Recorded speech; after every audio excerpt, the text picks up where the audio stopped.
Hello friends, আমার মতো কার কার ইচ্ছা করে বিকাল হলেই হালকা পাতলা কিছু নাস্তা করার। আজকে অন্য দিনের মতো আমি বানিয়ে নিলাম ভিন্ন স্বাদের কিছু রেসিপি।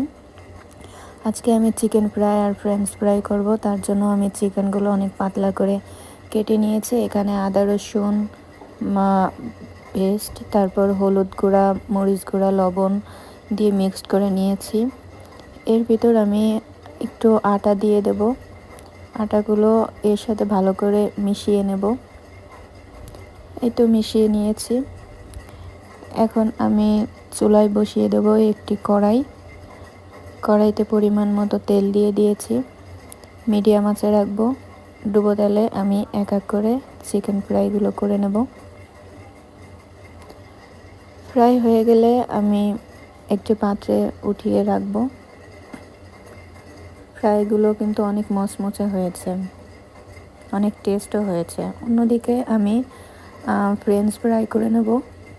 এখানেও আমি লবণ, হলুদ, মরিচ সব কিছু দিয়ে মিক্সড করে নিয়েছি। এখানে আমি কোনো আটা ইউজ করিনি। এগুলো আমি ডুবো তেলে ফ্রাই করে নেব। এগুলো ফ্রাই হতে থাকুক। অন্যদিকে আমি সস বানিয়ে নিচ্ছি। এখানে তেঁতুল, একটু ধনিয়া পাতা, একটা কাঁচামরিচ, একটু চিনি আর একটু লবণ ব্লেন্ডার করে নেব। এই সসটা কিন্তু অনেক স্বাদের, তোমরাও ট্রাই করে দেখতে পারো বাসায়।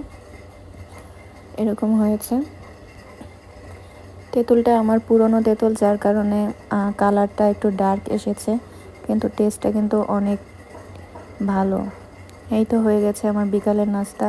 কেমন হয়েছে আমার ভিডিও আমার কমেন্ট বক্সে জানাবে। আল্লাহ হাফেজ।